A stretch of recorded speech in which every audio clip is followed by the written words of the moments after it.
So welcome to another wargame review from theplayersaid.com. My name's Alexander. And I'm Grant. And today we're taking a look at a new game from Flying Pig Games, and it's Old School Tactical 3, Volume 3, and it's the Pacific. The Pacific. And we're also looking at Hellbent, the expansion, which is...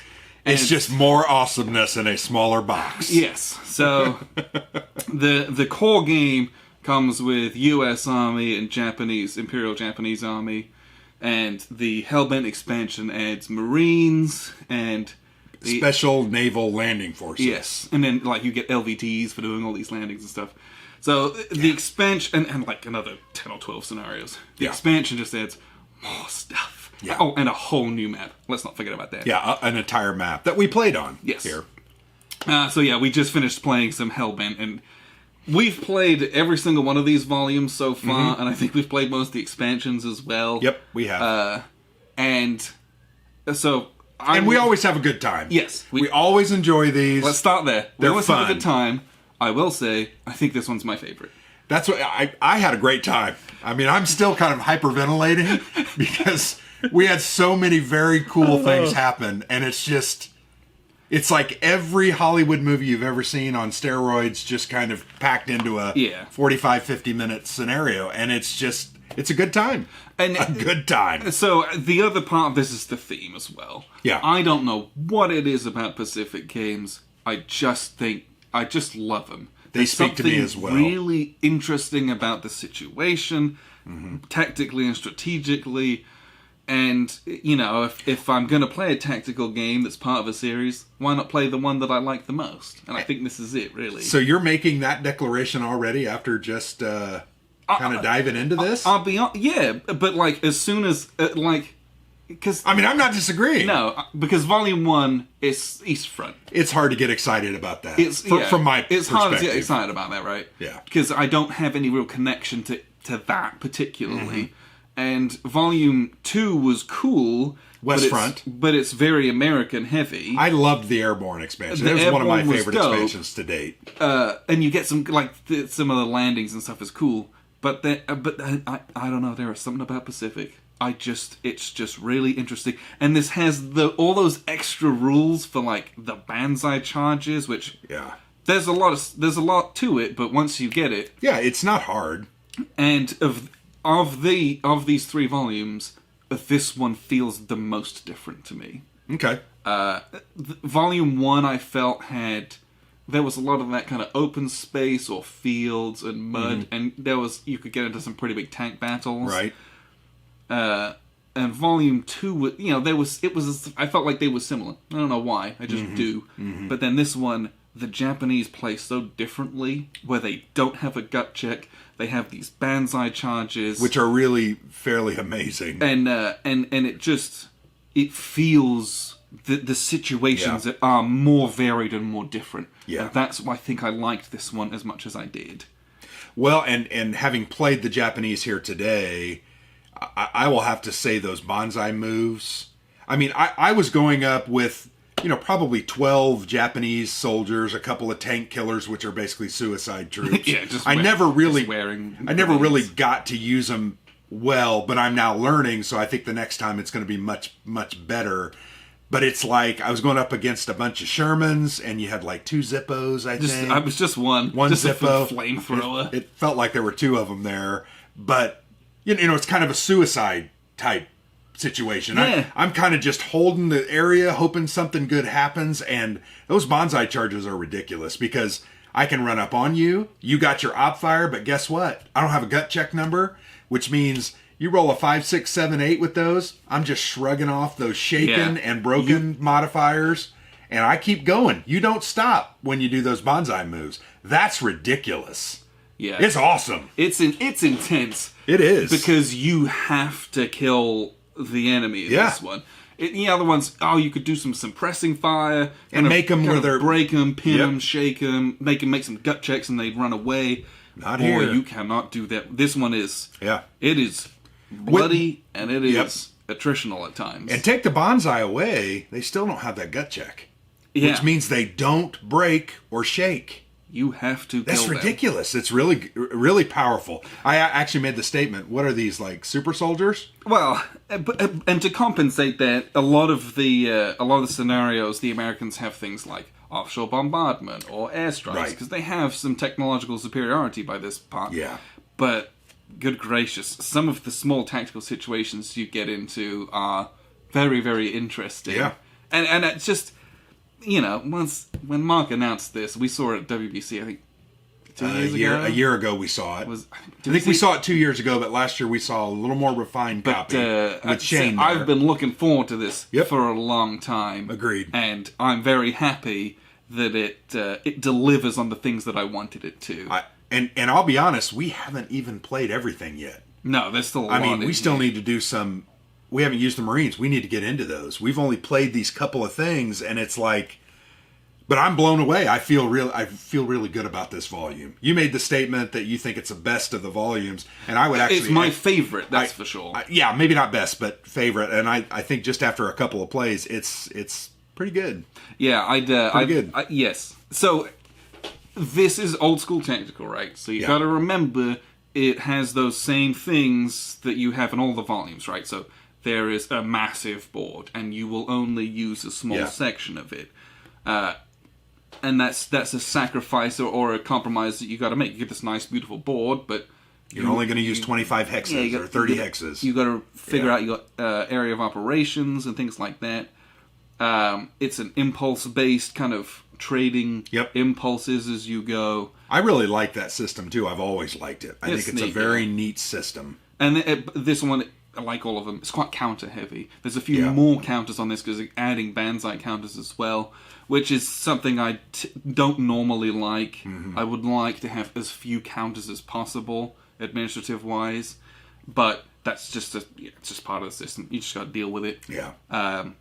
But they've started to do some neat things, like with the Kickstarter, and I think you can get these on the website. That you have these neoprene outlines to help mark out the space, area, which I think they may have had them in Volume 2. I'm not sure about that. I don't know if they're We didn't see them, but maybe they offered This is my first time seeing and using those, and because they're neoprene, they grip, so they don't slip. They're really nice. And it's bits and pieces like that also help to enhance my play of it, frankly. Yep. I like having a defined edge. I don't know, it's about my spatial awareness, but it made it nicer for me. I have always liked this game because it has the unit cards as well, which just helps with some of each of your units' extra rules. Right there. Or if you've got like anti-tank guns, it has their range increments and to hit values. It's got all of that extra stuff right there. You can keep it all handy, and I appreciate that as well. It's something nice.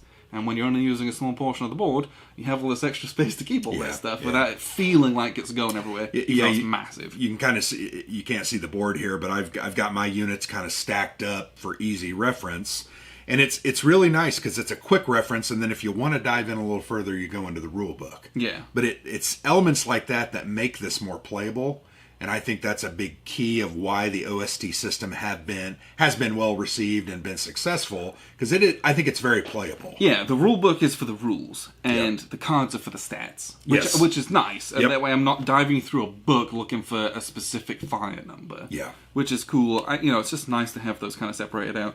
The rule book, this is version 5.6, and I will 100% tell you that these rules have come a long way since Volume 1 as well. Well, you were making that statement that you can remember back to us playing Volume 1. Yeah, it was, 3 years ago? Yeah, 3 or 4 years ago, and some of the problems we had with learning that system and understanding it. Yeah, and it was just, I don't know, it was getting familiar with a different tactical system, and it had its own quirks and bits and pieces. It's come on in leaps and bounds with regards to clarity and layout of the rule book. It's got a nice index in it. I mean, this is as much of a technical manual as you'll ever see. Yeah. Everything is literally numbered bullet points, basically. Right. Which I love. Yeah. I like that a lot. You do. It means reference is really easy, and it's just information, but it's broken up into these tiny bite-sized bits, which means it's easy to get through and translate. Yeah. I'm not, reading through a descriptive paragraph to find a rule. This is how I like to digest rules, ideally. And that has helped it helps my experience of the game. Yep. It makes the game better if I can learn and play it easier. Well, isn't that the whole point of rules? Is you're trying to play the game. Yes, And if you can grab them, understand them, digest them, and then be able to remind yourself using these kind of elements, just makes the game more fun and playable. Yeah, and then you've got the Hellbent rules. Yep. Which in the playbook. So the playbook for the core game has like 6 pages of special rules in it. Yeah. The How bonsai. many scenarios does it have? Let's see. So this is That's the main game. This is the main playbook. It has. Sorry, I gotta look at the number. It has 16 scenarios. Hellbent's got 14. Yeah, so that's 30 scenarios. And yeah, so that 30. This is not a cheap game. No, this is a $100 game, $120 game. It is. It looks like it's a $100 game. Yeah. The components are very typically good quality from Flying Pig games. Well, the counters are big. They're the 3/4 inch. They're very thick. They're very thick. They're very well. You don't have to clip them. They're pre-rounded. But there's no nubs at all on them. These are very good. Whatever printer they use is very good. Yeah. Cards are nice. They're a nice linen finish. And the map art is beautiful. Looks great on the table. Yeah. And you get 30 scenarios. Man, there are some games we've got where you get like 8. And it doesn't feel like you're getting your money's worth. Even though you probably are. But this one, you definitely like, all right, that's okay. I would argue that if you played 30 scenarios of this game, I mean, you would have 100+ hours into this, and that's well worth $100. That's $1 an hour. I mean, if you think of it that way, which I also think is fallacious, and I think we shouldn't think of it that way. But we do. If you play it once and you have it's worth a really good time, it's worth it. For most people, that's something, right? Yeah. I mean, but you're right. That's something our father-in-law says quite a bit. But that's a lot of gamers and collectors. It's true. Can you toss up how much can you make it worth it? Economically speaking, if you want to invest in it, it'll obviously pay dividends. This thing, which is very, very nice. So, what is new in this Volume 3 other than the setting? The combatants, we've got Americans, we've got Marines and Army versus Japanese, and then Special Naval Landing Forces. So that's different, but what else is different? You've got the Bonsai rules. The Bonsai rules, that's big change. There's some other special rules with just the unique units, like the tank killer units. Yep. It's just a guy and he's got a ton of grenades or a mine strapped to himself, and he's got to run in and lie underneath the tank and... But outside of that... And it's interesting, so while you're talking about that unit, they don't count against the casualties. Yeah. So when they run up and they suicide themselves, they don't count against the really casualties. It's like one guy. Yeah. But it's a really cool element. I mean, because of that gut check, they don't stop when you fire on them, so they can run up and they can pop their... You got to kill them. I mean, you got to kill them. So that's new. But that whole no gut check thing... They don't break, they don't shake. That makes such a big difference in this game. Yeah. I mean, it entirely changes how you have to approach things tactically. You cannot suppress the Japanese in this. Not very well. So you have to try to kill them. Yep. So you have to break up their formations, or kind of goad them out into banzaiing and getting into open, and you've got to try and kill them. Yeah. So you're then looking to, I need to get my leader together so he can make the group attacks to fire the fire groups, so that then I can get better fire modifiers and roll on the better charts on the table. Yep. And therefore I've got more chance of getting those X destroyed results. It is much more important to do that in this, because you just can't break or rout them. You cannot do it. And so the whole way the Japanese are set up, it feels so different from the other two volumes. Well, it becomes a new tactical challenge. Very different. How do I aggressively move, yet be cautious about it, bringing lots of firepower to do what I need to do? And we were experimenting and trying to kick this around, but man, I think you got to be a lot more cautious against the Japanese. I really do. But some scenarios don't allow you to. No, because you're up against the clock, so you're like, just got to get in there. Well, this one was only 7 turns. You had to get quite a few tanks off, so you had to get on it, and it's not going well. No, that was it. This was a very interesting setup. I see two or three smoking hulks, and you're not anywhere near the finish line. No, so they can only move like 6 clear spaces. Yeah, so yeah. you literally have like 4 turns where you have to get across. It's the other already 2 turns you're like, yeah, it's already lost, I think. But that's the major new stuff. Yeah, Really, agreed. You've got all the LVT landings and Yep, things like that, which is new. That's also new. some of the terrain, you've got different types of terrain. Palm tree. What are some of the ones over I think here? that's kunai grass. Beach, palm tree, palm debris, airstrip. I don't But- see kunai grass, but I'm sure there's something in somewhere. Maybe But I made that up. I read it somewhere. But that's all of that stuff is, there's terrain's variations of Yeah. +1, -1 Yeah, modifiers right, and things. right. But it looks fantastic, and there's Yeah. there's a whole other board from the base Yeah, game. yeah. I mean, it's just there's so much in it as well. it's actually, I think they pack a lot in their games. Yes. Every game we've ever played of theirs, whether it's Crowbar or any of the other ones we've played, there's a lot of options. Yes. So what I'll do is I'll show you the board and kind of how it plays, and then we'll wrap up with some final thoughts. So here's a look at the map, and this is obviously, like we've said, just a section of the map. With the Kickstarter for this came with these nice neoprene borders, and if I push on them, like they really don't move. It's very hard to get them to move, so it's a really nice solution considering. So if you can get them, I would recommend these. The game does come with these little kind of corner counter markers to just mark the borders, but I don't know. This is a nice number. I prefer this, so I appreciate that these were put in. The game-wise, though, you can see it's really nice quality. Each of these hexes has a dot in the middle for tracing line of sight. The terrain effects chart is actually printed on the map. There's a section that has all of those, and there's various victory point tracks over here, an impulse track for each side on either side of the map. So there's a lot of stuff on the map as well.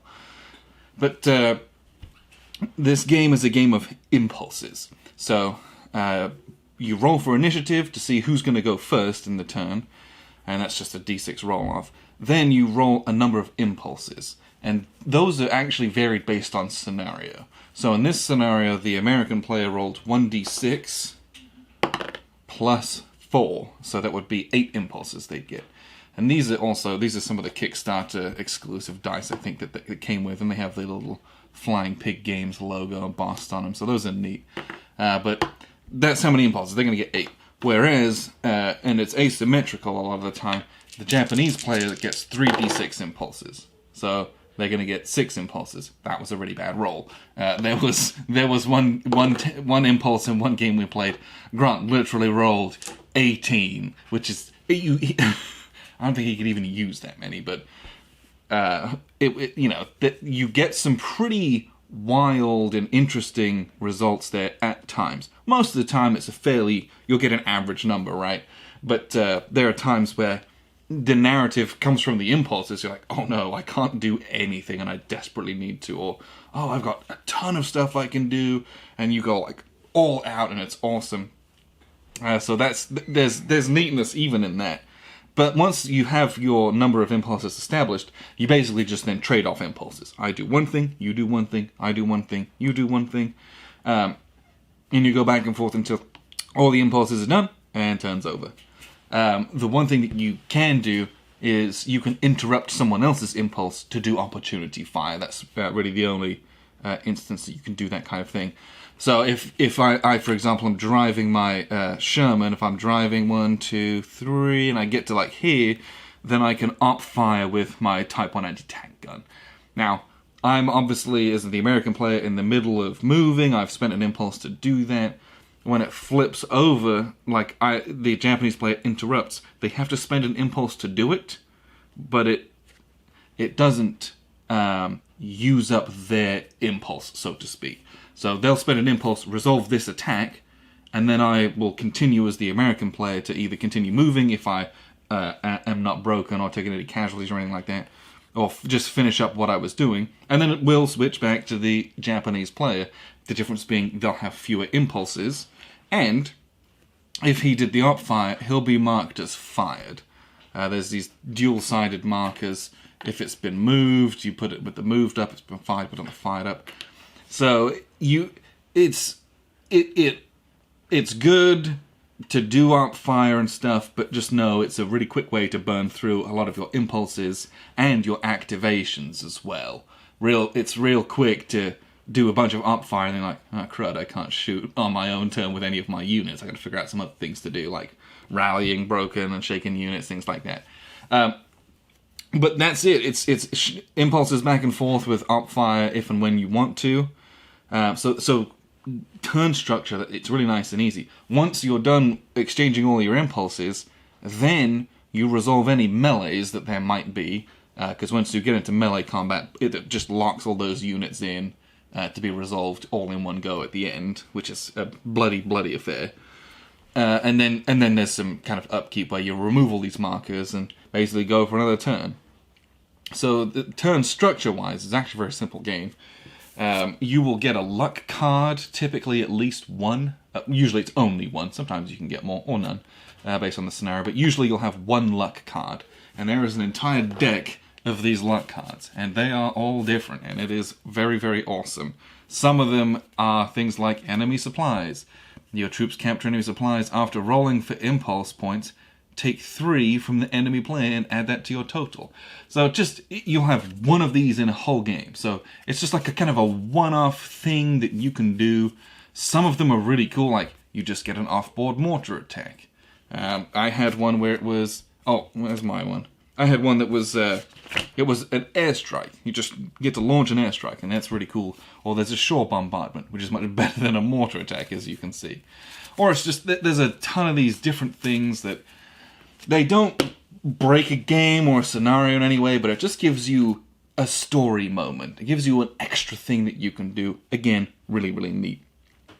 If you look at these counters, some of them have quite a few numbers on them. We'll kind of look at a few here. Alright. So, on the left here we have a Japanese sapper, and in the middle is a Japanese leader, and then we have that M4A2 Sherman as well. So these units have an attack value in the top left, they have a defensive value in the middle, and then they have a movement value in the top right. At least these leg units do.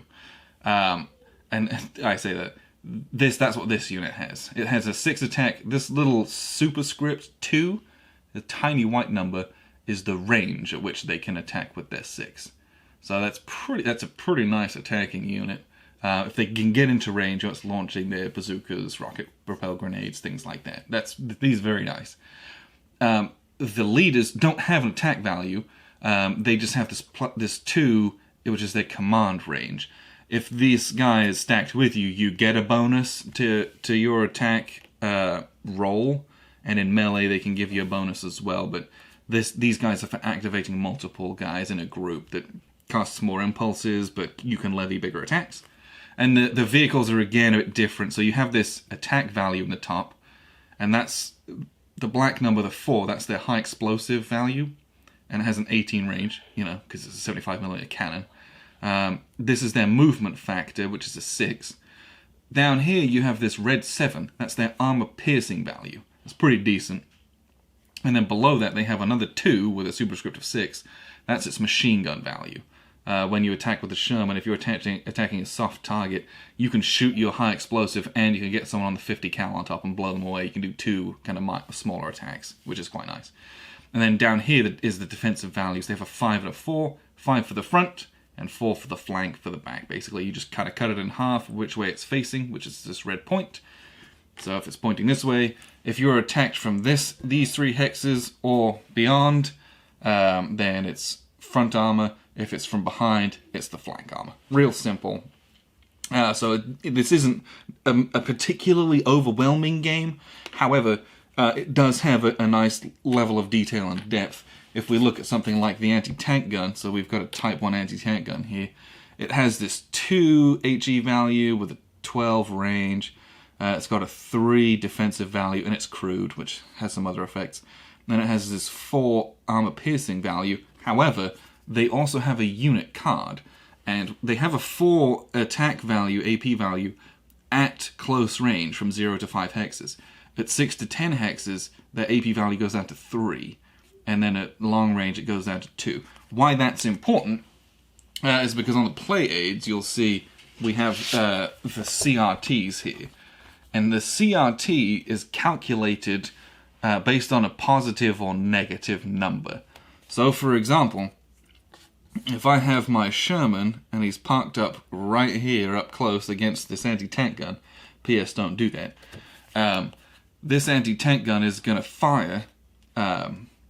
If it hits, it has a 4, that red 4 value is its attack firepower value. And we're going against the front armor of the Sherman, which is a 5. So 4 minus 5 is -1. So they're going to attack on the firepower vehicle combat table -1. So they're rolling on this chart.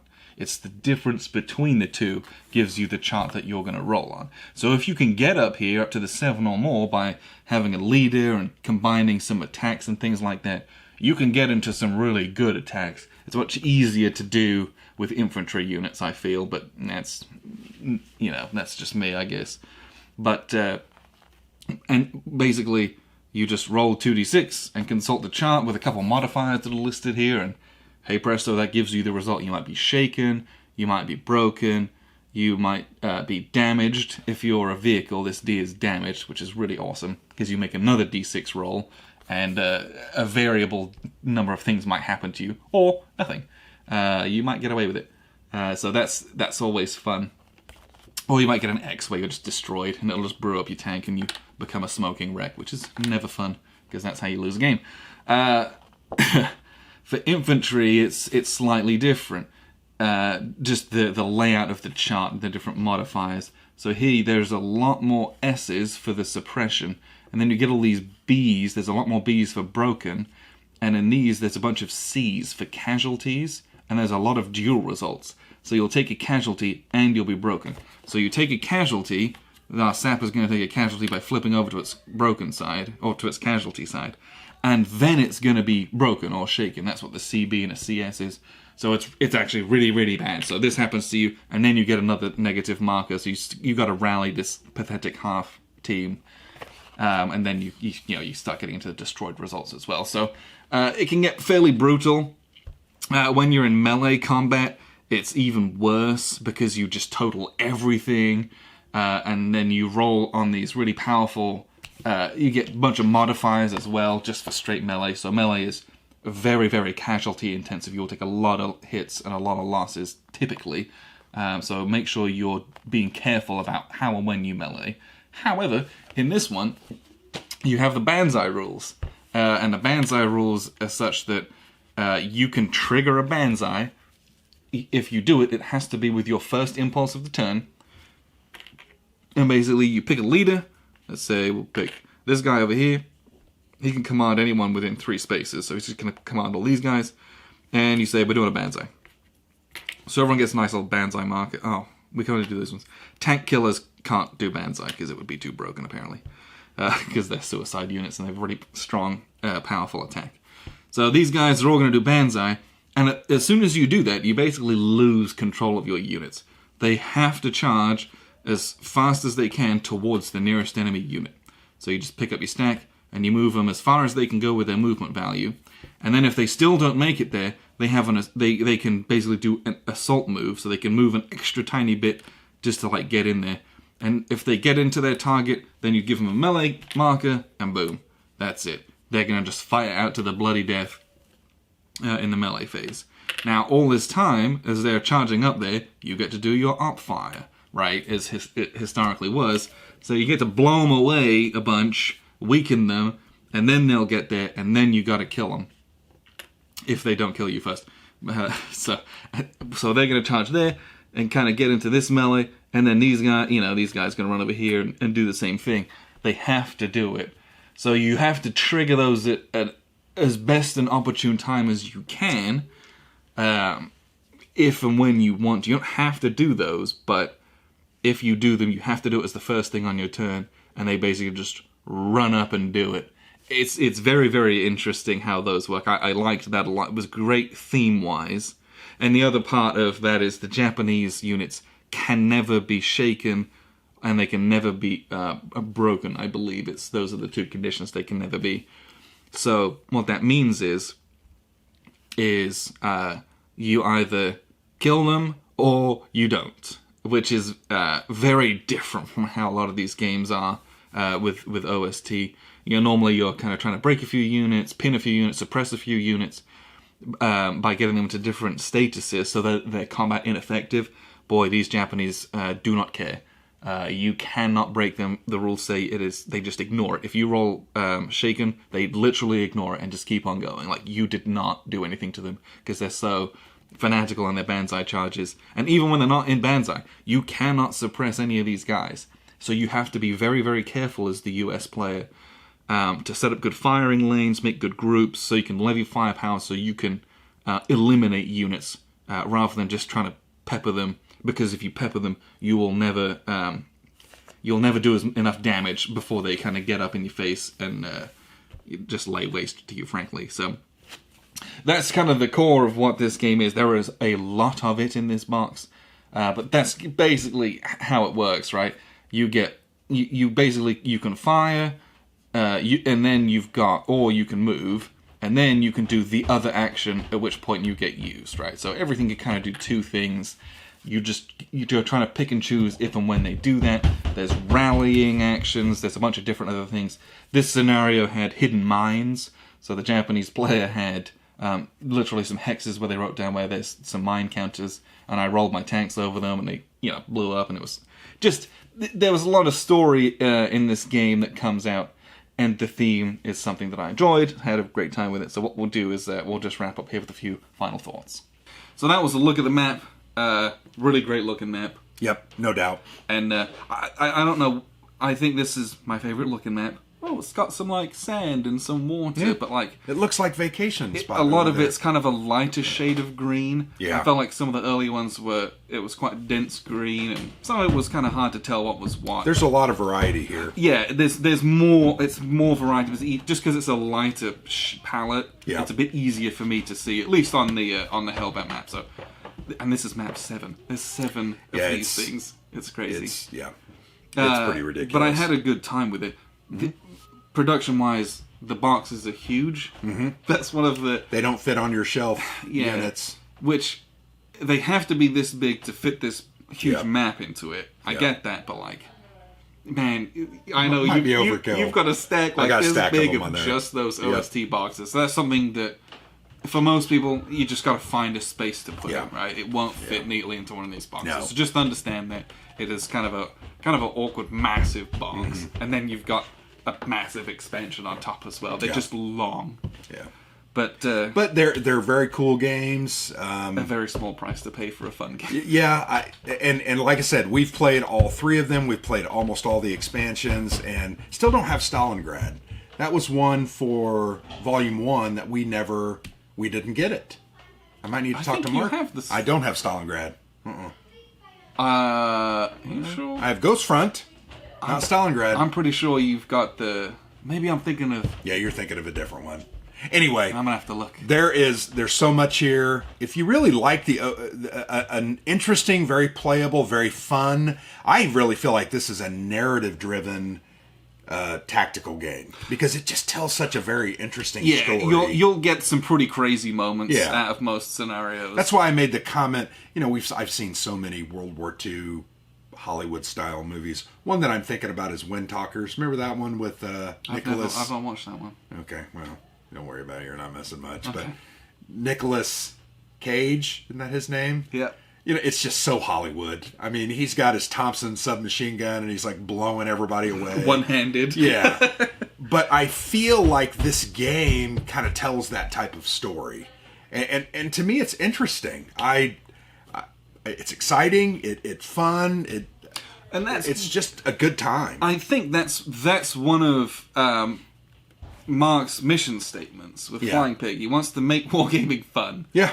Because I think sometimes we get bogged down in simulation or too serious accuracy and where's the rule for this? Yeah. And he attempts to just make a game that's fun. That's his number one goal, is to make a game that is fun. And I think he succeeded, not only in this volume, but all the volumes. I think they're all fun. Yeah, and you looking at the scenarios, some of them don't take themselves too seriously. If you look at the names of them and what you're doing them, in them, and just like you get some crazy tactical setups, and you're just like, yeah, go for it. Yeah, yeah. And that, that's nice.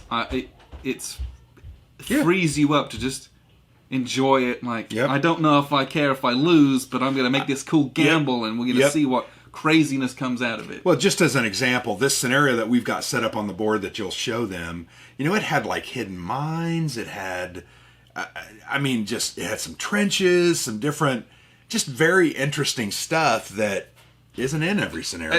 And all I had was a line of tanks. Yeah. Like, how often do you play a scenario where it's just a line of tanks versus just a bunch of men trying to gun down some trenches and roll on through? Yeah. So just interesting. Tells a great narrative, fun to play.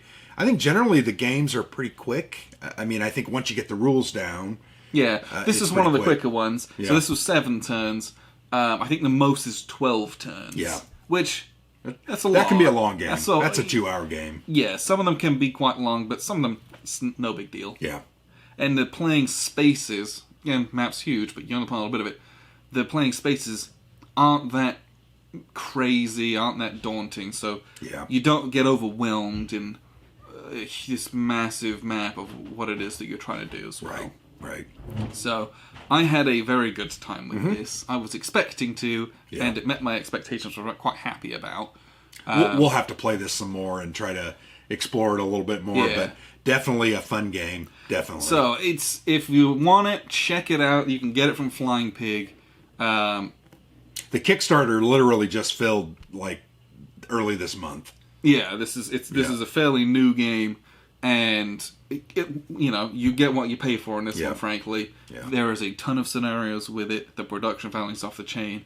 I know it will be beyond some people's budgets at this time, but it's don't write it off for that. If you can find a copy, or if you can play with someone who's got it, give this one a try. Yeah, this is my favorite of these volumes. I don't disagree. I think it's pretty fun. So appreciate you guys tuning in. I've been Alexander from theplayersaid.com. And I'm Grant.